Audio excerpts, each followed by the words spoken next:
Actually, what were we talking about? Oh yeah, we were saying opinion on rioting and looting and like Right. what's going on. Yeah. I feel like when people have a negative outlook on rioting and looting, they are not taking into consideration the, like I said, the hundreds of years of repression, right? And so, obviously, since we didn't actually experience slavery, of course, but those things, those things come with a traumatic experience for all Black people in this country. So just the racism that, we've all grown up with. And so seeing our whole lives, little Black boys being turned into people dying from jogging, from going to a store, from calling the police themselves, and Right. that's why we're angry. And I think you need to realize that it's a little bit confusing why half of this nation is more angry at people looting than they were when a Black man died for being a Black man. And I think that says something within itself. It's like people have been saying violence doesn't solve anything, and they forget about the four national holidays that were literally we celebrate the violence that we started to get whatever we needed to get our freedom and or the country's freedom. It's like it's the same thing, and it's like it's hard because it is a scary thing, but at the same time, it's like people need to really research the history of this country before they open their mouth and say like violence doesn't solve anything, or try to quote Martin Luther King with and then fail to realize that he was killed. So it's like it's crazy that people that's their first response instead of people talking about George Floyd without even acknowledging George Floyd. They just go straight to the looting and the rioting and stuff like that. It baffles me honestly. Exactly. I mean, this entire country was like the equality was built off of riots. You know what I mean? Like Marsha P. Johnson and the Stonewall riots. I mean, the fact that Martin Luther King passed and there were riots like 115 cities, and 6 days later, the Civil Rights Act was passed. So That it's like riots are the backbone of this country. you know. Violence has always been the backbone of this country. Another question I got was what do the petitions do? Like all the Um, petitions that are going on. the petitions go to office, and they kind of the amount of people right now, like there's everywhere. There's petitions, bios everywhere on TikTok, all of that. There's Mhm. every. And so when you sign a petition, it usually goes to your senator, it goes to office, and it's basically to help them sign legislate for acts to be passed so that people don't get away with things like this, so that like Breonna Taylor's murderer doesn't get away with this, Yes, things like. I signed a petition earlier today. It's everywhere. There's so many. I saw last time I checked because people were talking about like the comparison of people that posted the black squares and the number of signatures for George Floyd, and I was I think the original goal was 5 million signatures or 4 million, and last time I checked it was like 12 million. So when things are like, it's like, guys, like people are signing, people like want their voices to be heard, and petitions are like one of the best ways to make sure our voices are heard when we have these petitions being signed and sent straight to senators that can see like it's right there, like it's 12 million people that are signing and want a change. It's hard to ignore, and we're making it impossible for everyone to ignore what's going on right now. Mhm. um Answered like most of the questions that like I had written down here. Oh, I didn't mean to do that. Let's see. Um, I also like did a thing where I was asking people to let me know which influencers have been silent or that they've noticed have been silent and not speaking up about this movement. Hold on. Oh, it looks like the question got mixed in with that. Let's see. Okay, yeah, some of the questions got mixed in there. So everyone, go ahead and ask questions so I can have them prepared. But okay, so one thing that I guess we can talk about is with this movement, I guess one thing that I've been frustrated with is the lack of, or the how some people are not really using their platform enough, or just like minimal effort, like the whole black squares thing. It's like Black Lives Matter is not a trend, and everyone's Right. posting these black squares like it's a trend. They don't know what's going on. They're not making the effort to know what's going on. Yes. Um, So I guess if you want to talk about that, because I know I have a whole thing I'm ready to talk about tomorrow with Tony Lopez about that. But if we could touch on that right now, because I want to know your opinion on it. Basically for me, saw, I mean, I live in North Dakota, and so the majority of people here are white. Most of them are white. And so I saw almost all of my friends post the Black Square, right? I saw them in solidarity with Black Lives Matter, Black Tuesday, and I was like, but what else? You know, like Yep. that. But now what? Are you going to have these conversations with families? Are you going to talk to your friends about it? Are you going to sign petitions? Are you going to donate? Because if not, then this Black Square means nothing to me. Nothing. Right? Not, Like performative activism has become very popular in the past 2 weeks, and it's very easy to see too. yeah, have you seen? I saw two videos of one girl that pretended to be helping a guy board up his business, take a picture, and then drove off. It said, "Up BLM." And then I saw another girl like get all dressed up in a cute outfit, have a Black Lives Matter whiteboard while people are marching. I saw that today, and I'm like, that does nothing. That does nothing for us. This is not a movement. This is not.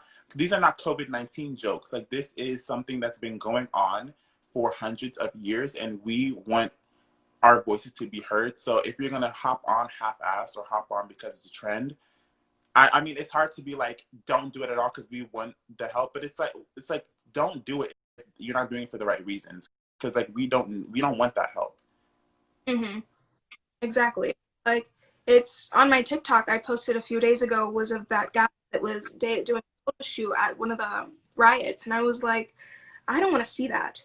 I don't want to No, see that. That made me extremely mad because it's like when you see it, people that are rioting most of the time after these peaceful protests are over are either cops, white supremacists, or just teenagers who don't know what they're doing, and right. it's shown on the news, and that's what makes me mad because it's like you're going to make this mess, but you have to understand who is going to be when it's being shown on the news, Right. right? And it's My like my friend Kat from Awesomeness TV said, "Do you think the Black Squares was a bad move to do because it flooded all the feeds and became hard to see new info?"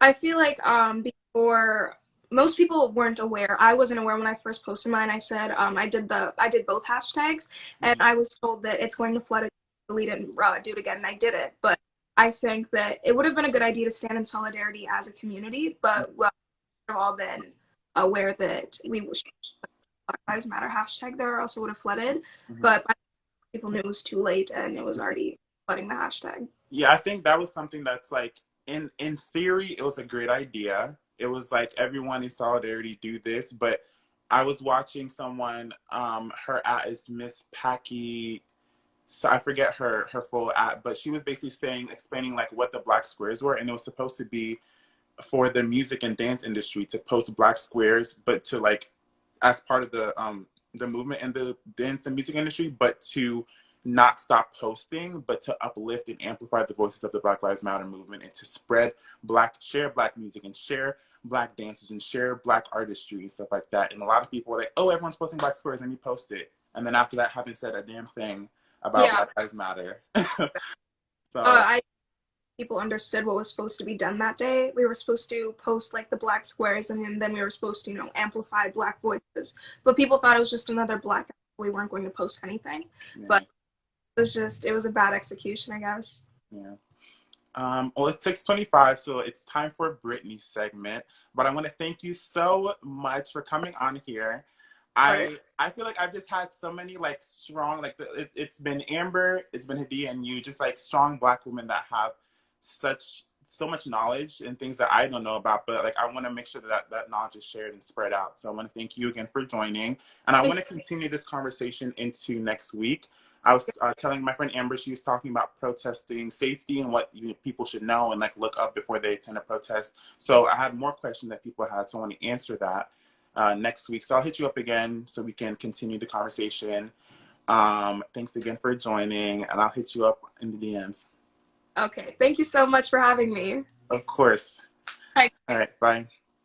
All right, guys, that was Jackie. I'm going to be leaving all of her information on my story. Thank you again, Jackie, for joining. And now we have Brittany Broski. Let me see, she should be here right now.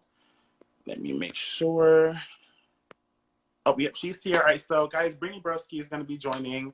You guys, she gonna hate me if I mention this, but if you guys don't know who she is, I've been following her for a long time. I like to brag that I've been an OG Brittany stan, but you guys know her as Kombucha Girl or whatever you guys want to say. But she has, just I don't know her. She's been a trailblazer on TikTok. I personally love her content, and she just made I can't even say. I don't even know. I'm just gonna let her come in here and introduce herself because I love Brittany. So she'll come in here and talk about how to start this difficult conversation with friends and family.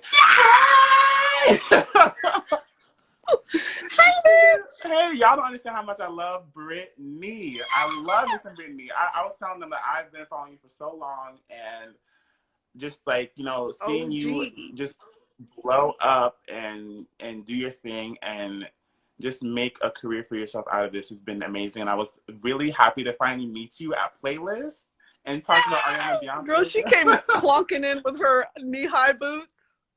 Sorry, thigh-high boots. Too much. Oh my gosh. But yeah, guys, so this is Brittany. I'm gonna put in the convo with friends and family. Are both of our Wi-Fi's just Boom. Not it? I think it's fine. I can. Okay. Are we good? Yes. Can you hear me? Yes. Okay. Yeah, I can hear you. Okay. Okay. So Brittany's going to be talking about how to have this difficult conversation with non-Black or white friends and family members, because she's been dealing with it herself as well. And so I've gotten a lot of questions about how to spark up the conversation, what you should do, how you can approach it better. So you can, I guess the floor is yours. And then I also have questions to ask. Get into it. Well, first of all, I want to say that I'm not going to come on here and say that, like, I've done it, here's the secret. It is very much an ongoing conversation with all members of my family. And the main thing that you need to keep in mind is that this isn't going to happen instantaneously. You're not just going to be like, here, watch this video of a cop beating the shit out of somebody for no reason and their mind's going to change. It is human nature to try to defend what we think and why we think it, because there's no way that we could be wrong. Obviously we've thought this way for so long. No, surely there's an explanation. And what we're coming to realize is that it is a generational gap between the Fox and CNN bred, parents that we have and the Twitter bred news media that we're consuming as Gen Z and millennials.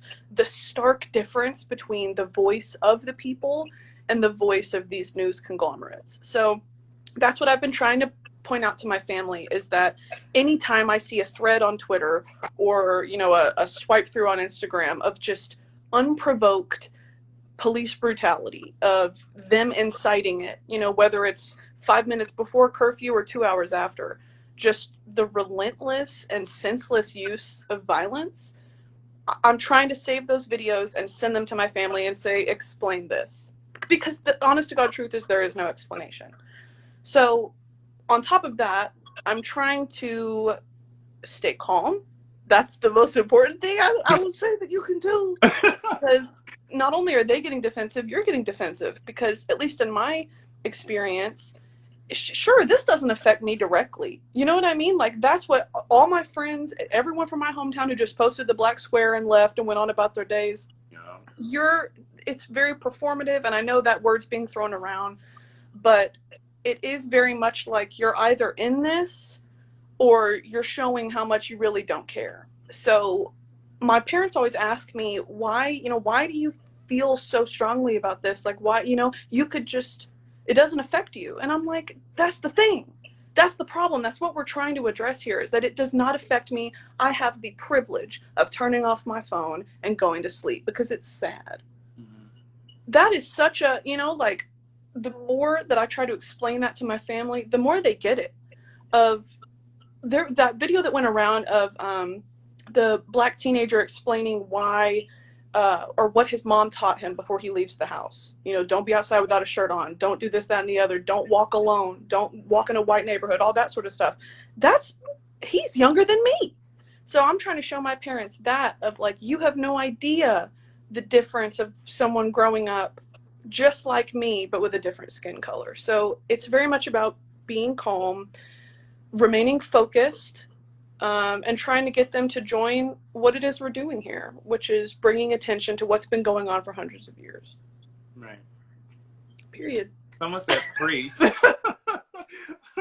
I mean, I had that question, which I was like, should I even bring this up? Someone literally was like, why are you going so hard for Black Lives Matter?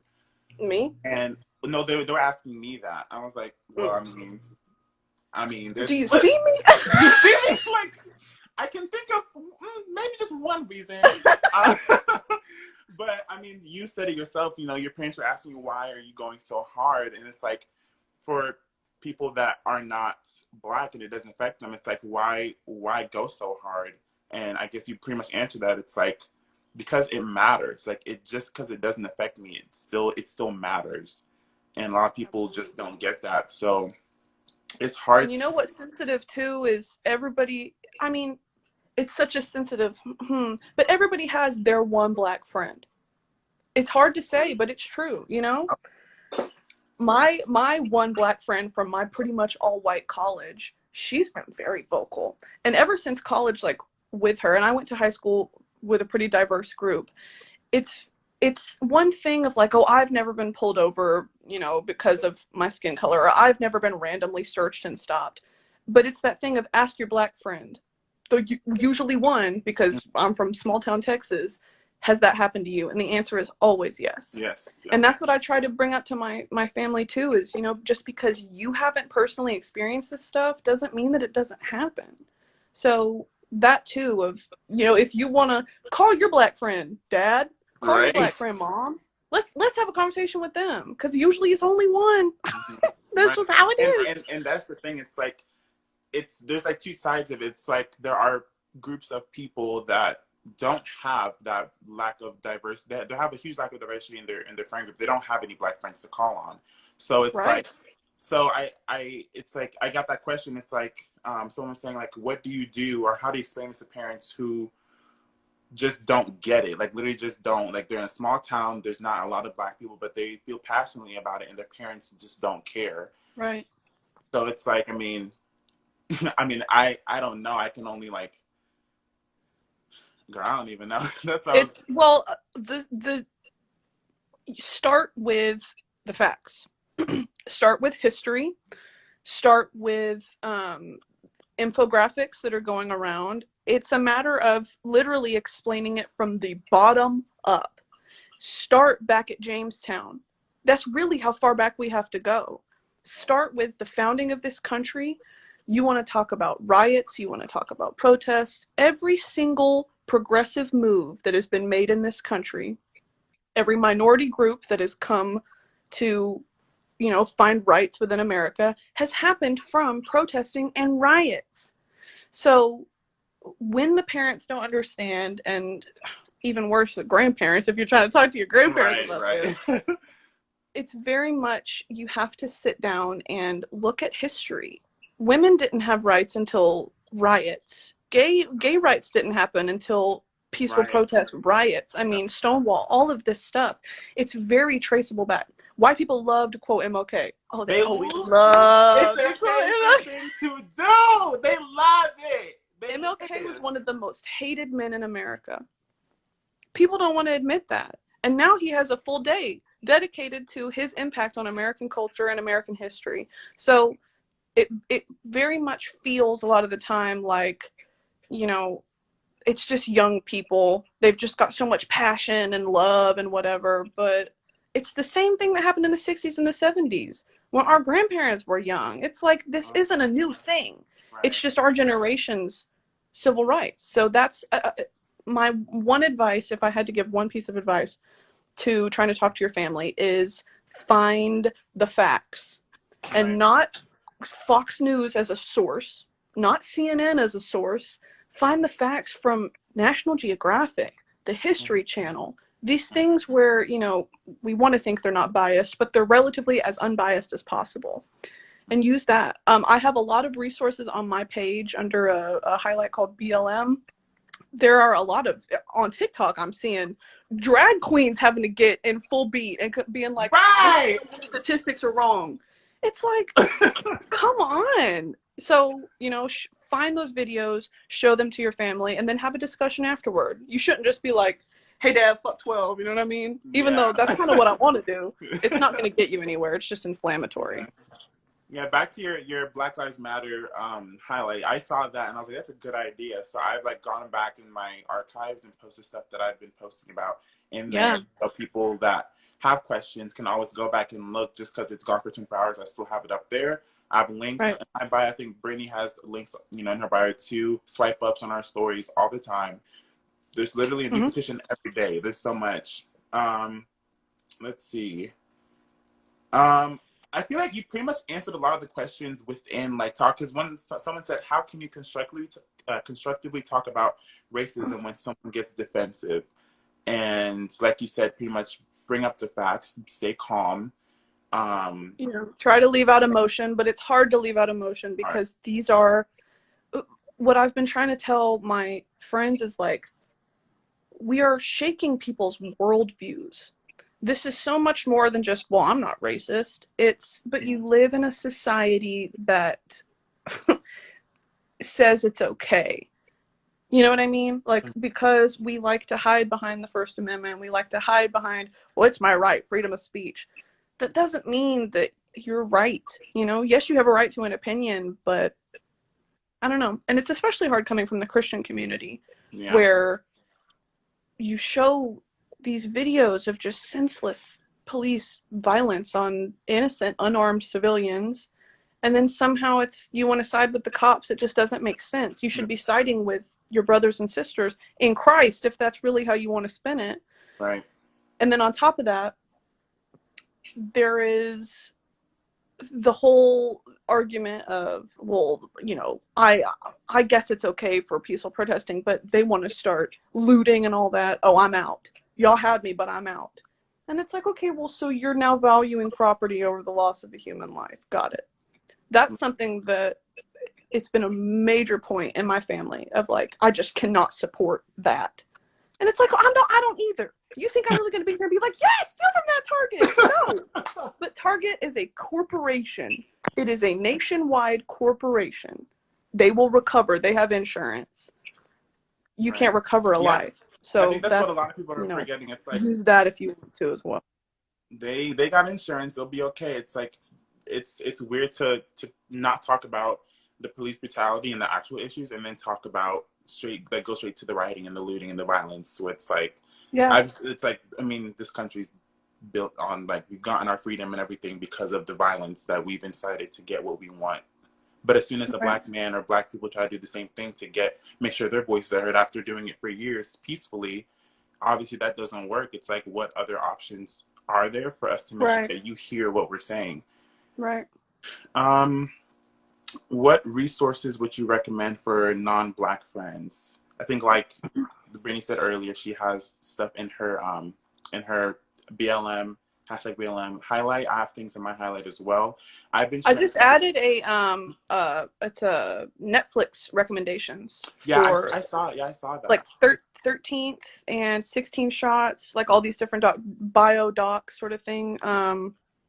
Use those, you know, sit down, watch those with your family, and then have a calm Christian discussion afterwards. Try to. I think that one thing that people are like, I've gotten a lot of in terms of like influencers, which I'll be talking about tomorrow with Bria and Tony Lopez. But like, it's like this conversation is difficult, and it's you can be emotional, and it's hard, especially when your family just does not agree whatsoever. But it's like, at the same time, it's like, think about like the people that are afraid to do so. If it's uncomfortable to talk about it, imagine how comfortable it is to live it every single day, to live that life. That's a good point.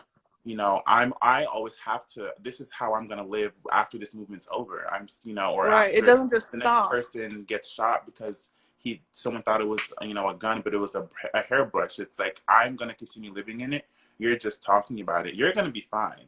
You have the privilege of, you know, turning off your phone or ignoring it, but it's like we still have to live Of it. referring to it as a movement and not a way of not life. exactly. So I think just like it's I want to give like a lot of credit to people that are trying their best, because I mean it's easy to stay silent, but for people that feel passionate, I'm seeing so many videos on TikTok of girls crying, trying to talk to their parents about this, and their parents are just completely unreceptive and just don't care. And it's like it's you know, I get it, you're still talking about it. Why are you still talking about it? And it's like because it's still happening, it's still going on. So it's yeah, it's good. And seeing you post about it too, and like, you know, talking in our conversation, talking about how you're, you know, you're doing your best and stuff, it means a lot, especially to people who have, you know, that are non-black and white and have black friends. To see them feel the struggle with us and